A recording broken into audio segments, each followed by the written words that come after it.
Growing up, almost every person is taught the importance of getting an education so they can start their career and live a comfortable life.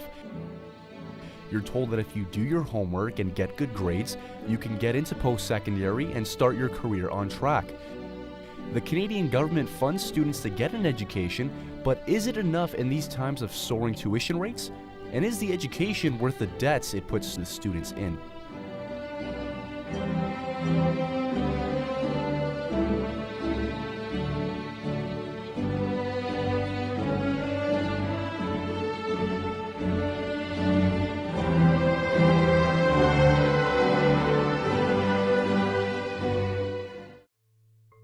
If we look at the percentages of post-secondary educated adults in countries across the world, the top 5 countries are New Zealand, the United States, Japan, Israel, and Canada, who has the highest proportion of highly educated adults in the world, as 51% of the population has earned a post-secondary education, which is 20% above the world average, and 5% higher than Israel, the next highest country. In 2011, undergraduate enrollment exceeded 1 million students for the first time ever. And from 2000 to 2011, the amount of full-time undergraduate students in Canada has grown by nearly 44%. Federal government estimates 75% of new jobs in the upcoming decade will require a post-secondary degree. Between 2010 and 2020, an estimated 2.1 million jobs will be created for university graduates who will earn much higher incomes and experience more stable employment than workers without a degree. Although enrollment rates are on the rise, tuition rates are escalating even faster, with a 5% increase in the 2012-2013 academic year from just 1 year earlier. In fact, tuition rates are estimated to triple from 1990 to 2017 with inflation adjusted. If you add up all of the expenses a student must pay throughout a 4-year university program, on average, you would get an estimated $80,000, which is $31,000 of that spent on residence alone. With tuition rates soaring, there are also risks that come along with enrollment, much like an investment. These risks include failing courses, having second thoughts about the program that the student is in, and even if the student graduates, it does not guarantee them a job. In 2009, Canada's unemployment rate for adults with a post-secondary degree was 18%, which is 2% higher than the world average, with your unemployment almost doubling the world average at 14%. If post-secondary was looked at from an investment point of view, that would make your return on investment, employability, and if employability isn't guaranteed, is the investment really worth it? Over the next 40 years, working 40 hours a week at minimum wage, calculate how much you would make at that. Do some research to determine if you went to college or university, what the average college or university grad would make, and compare that with the minimum wage. And over the course of 40 years, it turns out to be several $100,000, if not $1 million, depending on what you end up with a degree or a diploma in. I'd say, obviously, financially. How much money did you invest in your post-secondary education, and how much money are you coming out with in the next X amount of years? I think you have to kind of look into what you're planning to take. I honestly think no matter what you take in college universities, there is a return on investment. You're putting yourself apart from other students who are not deciding to go to school. So that in itself, having the education gives you that kind of one-up instead of just going straight into the workforce, especially in a lot of industries where you do need some type of educational experience beforehand. The other way I like to look at it is the things that aren't tangible, the experiences, the emotions, the whole journey as a whole. And in a lot of cases, for many students, they would never take those years back for any amount of money. Even with the high prices of education, Canada's government helps by funding scholarships, bursaries, grants, and programs like OSAP, a financial assistance program for eligible students that offers a 30% tuition rebate and student loans that remain interest-free for 6 months after graduation. Each provincial government funds colleges and universities to assist their students financially, with Ontario's per-student funding being just over $10,000, the lowest of all the provinces, with funding currently 24% below the national average. Ontario has consistently had the lowest per-student funding during the last 2 decades, yet their tuition fees are 23% higher than the national average. Meanwhile, Alberta has the highest per-student funding with about $25,500. The amount of university operating costs covered by government funding have dropped significantly over the past 2 decades, and as a result, the student population has to make up the difference. This means that there are fewer resources available to fund the students' fiscal requirements. With the increasing rate of enrollment by students and decreases in government funding, the universities are left with worn-out facilities, overcrowded classrooms, and under-equipped laboratories. Underfunding has forced universities and colleges to defer maintenance and renewal of facilities and equipment. Aside from the physical capacities of the campuses, the Human Resources Department of the institutions have also seen a decline in quality, with the student-teacher ratio increasing from 17:1 to 24:1 in the past decade. Students aren't just paying more for university than before, but are getting less bang for their buck. I think it's trying to find the balance between quality and quantity. I mean, yes, they want to offer the best assistance they can possible, but where do you find that? Where's that line where you judge it between that? Yeah, with the increased enrollment, you can't help everyone, unfortunately. A lot of budget cuts going on, usually, especially next year.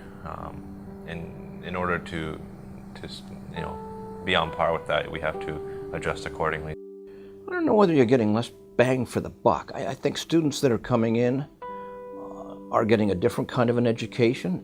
Everything is totally different from what it was before. You take away anything that's not necessary. So get rid of the bells and whistles, and let's get down to the nitty-gritty. What do students need? What do they want? And let's kind of focus our funds and our efforts a little bit more. I think that it's just going to improve with time.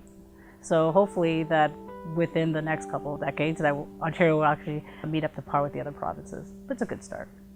Between colleges and universities, the most popular programs in Canada are business, engineering, health, visual arts, and computer sciences. I think any education is good education, regardless of what program you're taking. As long as you're in an area where you want to advance yourself, there's no disadvantage there. But unfortunately, students these days have to pick either career or passion, because it's very rare that you're going to be able to follow your passion and make a real good living off of it. I think some programs offer perhaps more demand, like the nursing programs. There's a big demand on that. I'm a little biased towards colleges because I believe that the colleges give you the hands-on training that you need to do a job. Universities give you a lot of other skills. We do see a lot of university grads coming into the colleges. They've been educated, they have a degree, but they can't get a job because they don't have those worker skills that are needed. I think there's value with university degrees, but to be honest, I think university degrees have a lot of prestige surrounding them, and I think the trend is starting to become, let's hire the college guys because they know how to do the job, they don't just think about it. Although an investment in college or university is riskier than ever and student debt is at its highest, it's nothing compared to our neighbors to the south. If you calculate all of the expenses for the average student enrolled in a 4-year university degree in Canada, the cost would be an estimated $80,000. On the other hand, in the United States, the expenses for the average student enrolled in a 4-year public university degree is an estimated $111,868. And for a private university, a whopping $161,904. That's a lot of money. If I were American, I can't imagine trying to justify that type of debt in itself. I can't imagine how long that would take to pay off, let alone over here having even a $20,000 to $30,000 debt is a couple of years, if most, maybe 10 for some people. I think it creates a perpetual cycle of debt that seems to be able to be ongoing. It's always staying afloat because you can't seem to pay off the interest because you can't get a job. But then that keeps rising, so you go back to school to get better experience, but you still can't get a job. So again, it's a perpetual cycle that just keeps going and going and going. I think we in Canada have valued education. I don't want to say more or less than the United States, because I think the States also does embrace education. Probably more of a class issue in the States. American education is more costly, but I don't see where it's any better by any stretch of the imagination. I believe that we're being taught mostly the same things. We have a lot of students who study here and go work in the States. So I think a lot of them is just because they just don't know any better. I think the value is still there, like the same between the two of them. I mean, how many versions of textbooks can you possibly have out there? Hopefully Canada will not be heading in the direction of the U.S. universities and colleges. I can't see it getting that expensive in Canada. I don't think it would be acceptable. The rising tuition rates in Canada and the United States are not at all a global trend. Many countries throughout the world offer their citizens free post-secondary education. For example, Sweden offers not only their citizens free education, but all 31 countries in the EU and EEA, as well as Switzerland, free application and tuition fees. And Sweden isn't the only country offering free education. Countries all over the world offer their citizens free tuition. It all sort of depends upon how the Canadian economy rolls. And unfortunately, our economy is tied quite closely to the American economy. So as America goes, so goes our economy. So I'd hate to see it slip back. I'd hate to see it take the American model. I think a lot of us would say, boy, it'd be great if we could have the Scandinavian model where everyone could get it for free. I don't see that happening under the current economic status that we have. A university degree can be time-consuming, expensive, and uncertain, so what are the alternatives to college and university? Of course, there is always the option of going into the skilled trades, which has its pros and cons. Full-time careers in the trades are more common, and the unemployment rate is lower than careers in non-trades. The unemployment rate has declined steadily since the early 90s, with unionizing strong and self-employment on the rise among trades workers. Many trades also offer higher wages depending on the profession. The average hourly wage of a trades worker is $22.36 per hour, and for a non-trades worker, $21.02 an hour. Several jobs in the trades require some form of formal training beyond high school, such as trade certificates or diplomas, as well as apprenticeships, with 7 in 10 workers having some post-secondary education. Trades are booming right now. If you're going to go into the trades, you're likely going to have a really well-off career in the next 10 years of your life, at the very least, because there's such demand, and the money's there, and the opportunities are there, and it's a very attractive area to go to. But I always encourage people to follow their passion. But can you make a living doing it? I'm not sure. I think high schools now do like OEAP programs where high school students can actually get into apprenticeships. That's another avenue, I think, for people who want to have hands-on skill trades. If you're right out of high school and you're not sure what you want to do, certainly there's nothing wrong with taking a year or two off, spending some time traveling, spending some time working, whatever. Go out and get some life experience. Figure out what you want to do, what you'd really like to do for the rest of your life. I think it's very true. Once you do get a job, people don't ask you about your education. They just want to see how you can work, and that's how they judge you.